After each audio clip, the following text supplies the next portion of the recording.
So welcome back. In this video we're going to look at Foundry from Elixir Graphics. Now Foundry is a freeform framework that uses the Stax plugin, and it allows you to create a completely custom designed website inside of RapidWeaver. So with Foundry you get a completely blank canvas that allows you to use the Stax elements to build up a completely custom designed site. So rather than talking about this, the easiest way is to actually show you this in action. Before we do that, actually, what I want to say is that Foundry is a paid for add-on as well. So you will need to purchase a copy and install the Foundry theme and Stax set before you go any further. But this video will show you how you can use it to your advantage.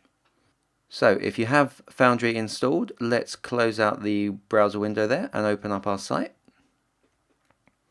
And what we need to do is add another Stax page. So I'm going to choose Stax from here, or you can go to all plugins, or you can go to all plugins and select Stax here.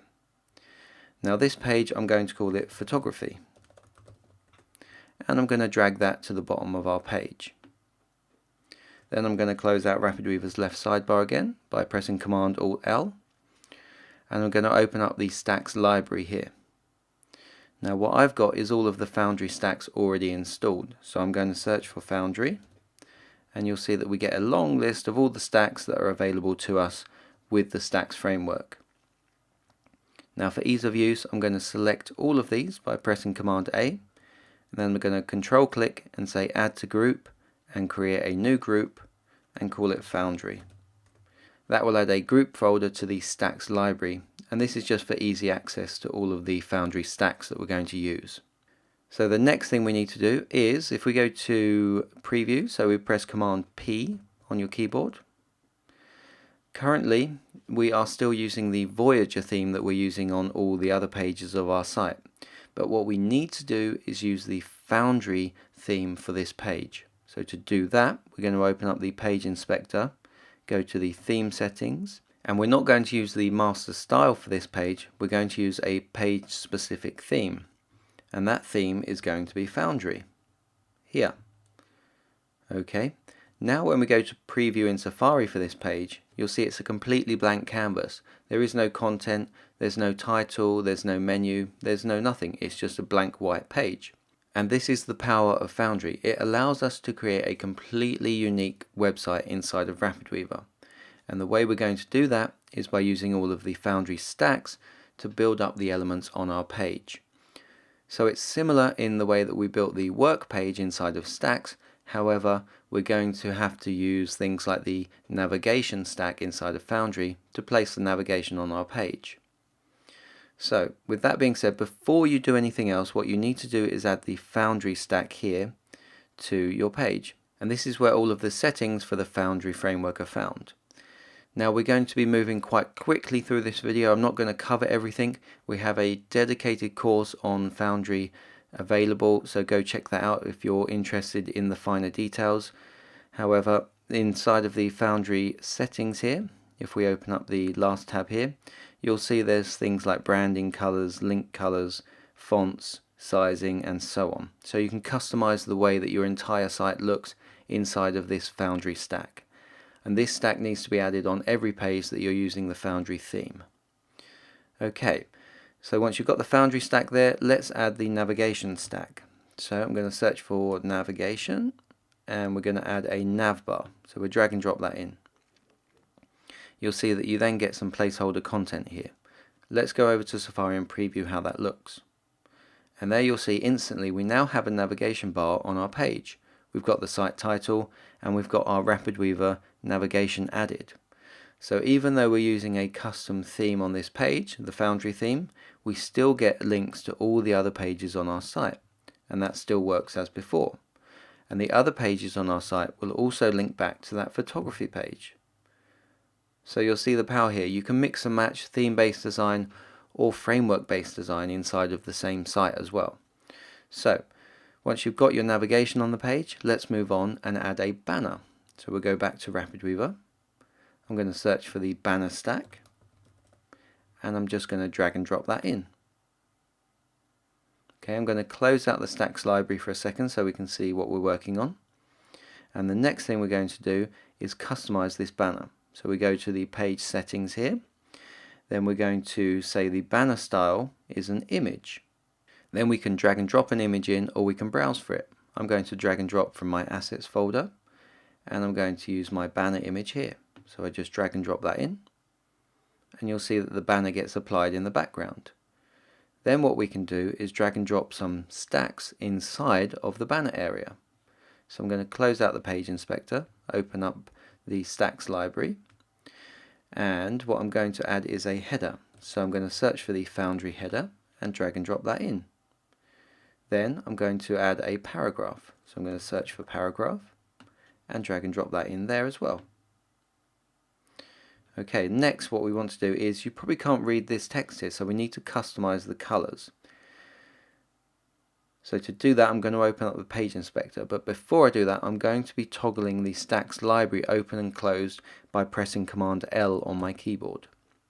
That just saves me having to go up to the library button. You can also open and close the page inspector with Command Shift I. So I'm going to be from now on using the keyboard shortcuts just to save a bit of time. Okay, what we want to do is customize the color for this header, and what we're going to do is go down to the header style here, and we're going to choose color picker, and I'm going to say the header text should be white, and now we can read that text. Okay, then I'm going to align this to the center, and I'm going to do the same for the paragraph. So align center, the paragraph style is color pickers, the text color should be white. Okay, so let's go back to Safari and preview that. And there you can see we have a banner, but we probably want to add some padding and some margin maybe to these elements. So we do that, we go back to RapidWeaver, select the banner, and what you can do is manually set the pixel height for the banner, or if you press this button here, the banner height will be flexible based on the content inside of here, and that's the one that we're going to use. Then we're going to add a container stack inside of the banner. So search for container, and you'll find it here. Drag and drop that inside of the banner, and then we're going to put the header and the paragraph inside of that container. And the container is essentially going to be acting as a wrapper for the content inside of the banner here. So then what I'm going to do on the container is add some padding, and we're going to add detail padding of 80 pixels on the top and 80 on the bottom. So we'll go back to Safari and preview that, and there you'll see we're looking a little bit nicer. The next thing I'm going to do is update this header so that it has that slogan text that we had before.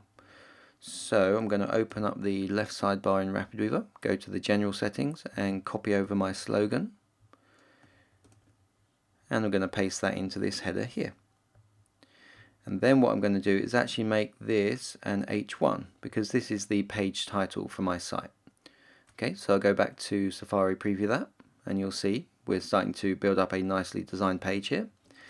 Next I'm going to update this paragraph text below. What I want is that to be a little bit larger. So in Foundry we can just say this is a lead paragraph, and essentially that's just saying this is a paragraph that we want to stand out a little bit on the page. And I'm just going to reduce the size of that text there. Okay. There you'll see the font weight is a little bit thinner and the text size is slightly larger. Okay, next up, just for the banner, what I'm going to do is have a big Contact Me button in below this text here. So to do that, we will search for the button stack, and we just drag and drop that in below the paragraph. And we're going to customize this button. So what I'm going to do is just close out a few of these settings here so we can see what we're working on. First of all, I'm going to set the button text to be Contact Me. Okay, so I'm going to set the link, and that's going to go to my contact page. Set the link there. The alignment's going to be center. The size is going to be large, and the style I'm going to have is primary. Okay, so we go to Safari and preview, and there you can see we're starting to look quite nice. So just to recap before we go any further and add any more content, what we're doing here is using the blank Foundry theme as a canvas for our site design, and then we're using the Foundry stacks to build up the different elements in any way that we want on the page. So we dragged in that navigation bar at the top, then we added a banner, Then we added our site title or our site heading inside of there with some paragraph text, and we added a button. Now, just to demonstrate that we can be more flexible inside of Foundry, I want to show you that we're not limited to the type of stacks that we drag inside of the banner. So for example, we could add a column stack. So I can drag and drop in the columns here, for example, and then we could just pop this button in the right hand side and the text on the left. Then when we go back to preview, you'll see it's laid out like that. Obviously this doesn't look very nice, but I'm just illustrating here that you've got complete flexibility over the layout of every single element on the page. Okay, I'm just going to undo that because we're not keeping that. That was just to illustrate that for you. Next up, what I want to do is show you the responsive columns inside of Foundry. So let's keep moving here. What I'm going to do is select the banner stack here, and I'm going to hide that so we've got a bit more room to work with. Then I'm going to drag in a container stack first. So we'll search for container there. Then inside of there, we're going to add the column stack. Now always think of the container as the wrapper stack. So if you're going to need some padding or margin on a certain section of your content, make sure that you add a container stack as a wrapper around the inner content. Okay, then on the columns, by default you get 2 columns, but we're actually going to have 3. So we'll open up the settings here and we'll set the general column settings to be 3. And you'll then see that you get 3 drop areas. Okay, inside of there, we're going to add a column stack into each one of these columns. And that will be a 2-column layout. So I'm just going to, actually we'll add the content for this first column and then we'll copy it over to the remaining columns once we're done. So what we're going to have here is something similar that we have on the Realmac software site, where we have an icon on the left hand side and then a feature header and some explanation text below. So to do that, what we're going to be doing is using the icon stack inside of Foundry. So let's open up the Stax library. We'll search for icon, and we're going to use this icon font stack on the left hand side. And then we're going to have a header and some text on the right. So actually open up the Stax library. Sorry that I keep opening and close that library there. And what we want is a header first. So we drag and drop in the header stack. And then we want a paragraph. Whoops, a paragraph there. And we drag and drop that in. Okay, now we're looking a little bit better. First of all, I want to customize the columns settings, because by default what Foundry does is split the columns evenly. So when we have 2, each column is 50%. When we have 3, each column is 33%. But what we want on this inner column here is for the left hand column to be smaller and the right hand column to have more space for the text. So what we need to do is use custom columns or customize columns here. We're also going to remove the gutters. Now the gutters are the padding in between each column. Okay. Next we're going to set the first column width to be 3 and the second column width to be 9. Now if this is seeming a little bit complex to you, I would suggest you go and check out the Foundry course. However, I'll explain it very quickly now.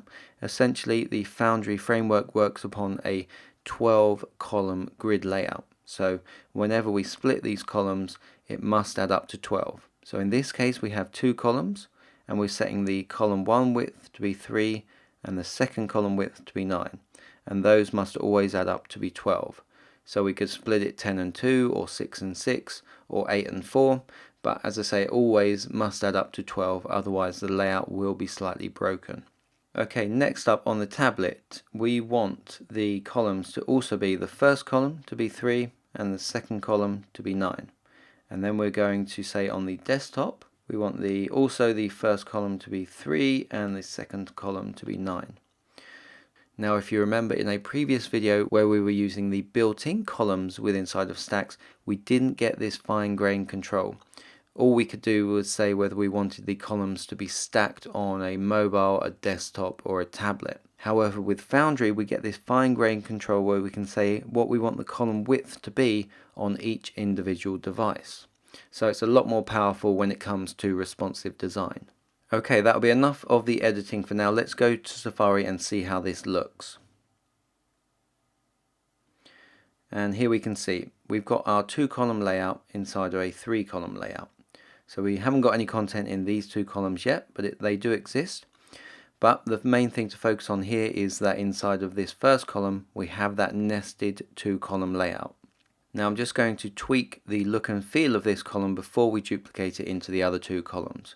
So we'll quickly go to RapidWeaver, and I'll just update this text to say interesting thing, and I'm going to make this paragraph text a little bit shorter, so we will just delete 2 here, for example, or actually we'll reduce that down even further, like so. And next on the header, I think what we want is maybe an H4, just to make that a little bit smaller. Okay, we'll go and preview that, and that looks a little bit better. So what I'm going to do now is copy these, or copy that first column into the other 2 columns here. So hold down the Alt key and copy over those columns, go back and preview, and you'll see that we now have that 3-column layout with the nested 2 columns inside. Next, what I'm going to do is just above these columns is add a header. So we'll open up the Stax library, we'll search for header, and I'm just going to drop that in above the columns there. And we can say build the site you've always wanted. Okay, then I'm going to center align this, we'll have it as an H2, but we will add some margin to the bottom here. So I'm just going to say 20 pixels on the bottom, and I'm actually going to add some more margin to the bottom of the banner. So I'm going to say 40 pixels on the bottom of there. We go back and preview that, and there you can see we've now got a center aligned header with our 3 columns below. Okay, what we could do now is, if we just hide the Stax library and the page inspector, what we can do is copy each one of these columns in below so that we've got 2 rows essentially,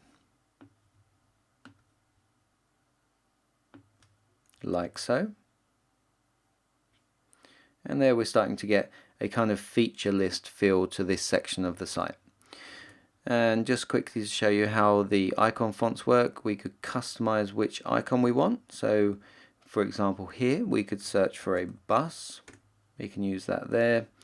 On this icon we could maybe use a taxi or a cab, I think it's called. There we go. Maybe on the first one, I don't know, maybe we're doing a travel site, we could have an aeroplane.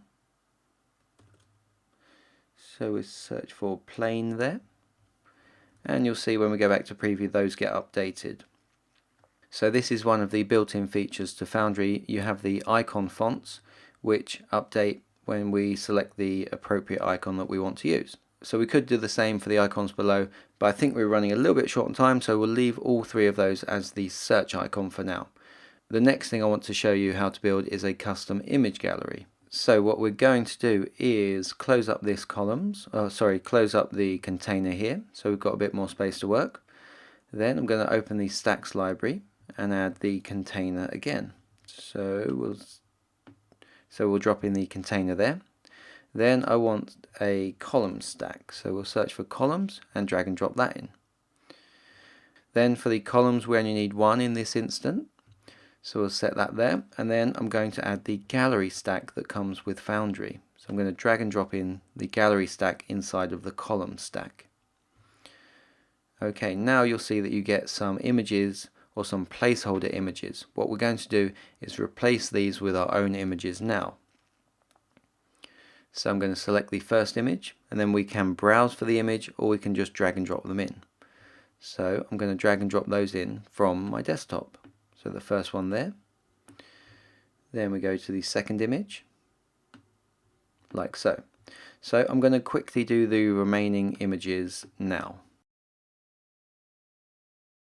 And I'm going to add a 9th image as well. So click the plus button and you get the 9th image, and then we drag and drop that in there.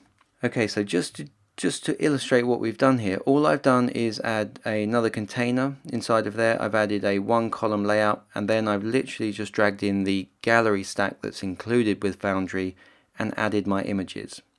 That's all we need to do to get a gallery inside of our Foundry page.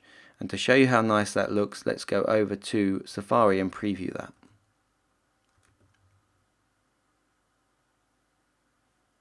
And here you can see we have our thumbnails laid out. When we click on one of those, we get a nice lightbox image gallery with a really nice sliding animation. And as I say, that's literally all you need to do. There's no other work involved. You just drag and drop in your images and everything is handled for you. Okay, however, we are going to take this a step further and just look at customizing one or two pieces. The first thing I want to do on the gallery is have a featured image.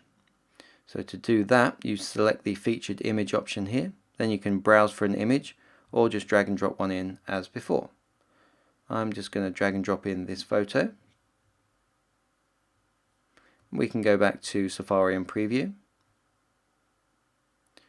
There you can see the image is added, but I've actually added the wrong image. That's a low res image, so I'm going to go back and update that. So my fault there. I needed one of the photo images here. So let's just use this first one. So we drag and drop that in, and there we go. Now when we go back to Safari and preview, we get a nice high resolution image there. Now you might notice that these thumbnails are a little bit blurry, so we can fix that by going to the individual gallery image setting and setting the thumbnail resolution to 512. So we just do that on each image, and I'll just do the remaining ones quickly now. Okay, and then we preview that, and you can see those look nice and crisp, and we can click on them still and we get our nice sliding image pop-up gallery there. Okay, I think that will just about do it for this video. Hopefully you're seeing how powerful Foundry can be with the advanced layout features. The final thing I want to do before we finish up is just to show you the responsive design in action. So if we go to the develop menu and enter responsive design mode, and we just go to the desktop size first, you'll see we have this standard stacked layout as we had before, and we've got our images there. If we go down to an iPad mini, we're still looking pretty good. Everything is handled for us. When we get down to an when we get down to an iPhone 6s, you'll see that the menu turns into this navigation. When we click on that, we get a nice animation that slides the menu in, so we know that our navigation works nicely on a mobile, and we can scroll down and you'll see that everything is automatically stacked up nicely for us. So we haven't had to do anything here. Everything is handled with regards to responsive design for us. And if we click on one of these images, the Lightbox gallery still works as expected. Now, as with pretty much everything in Foundry, you can go in and customize all of the settings for the responsive design, for the way things are laid out on every device. You've got fine-grained control over your entire website. Now with that fine-grained control comes perhaps a little bit more complexity, but hopefully you can see some of the benefits of using Foundry instead of the traditional RapidWeaver theme-based design. Now if you're interested in learning more about Foundry, you can go and check out the RapidWeaver Foundry course, and in that course we go in depth into the Foundry framework and show you how to build up a complete, uniquely designed website using the Foundry framework. Okay, with that being said, what I'm going to do in the next video is show you Foundation, and that's another option if you're going down the road of framework-based design inside of RapidWeaver. So once you're ready, I'll see you in the next video.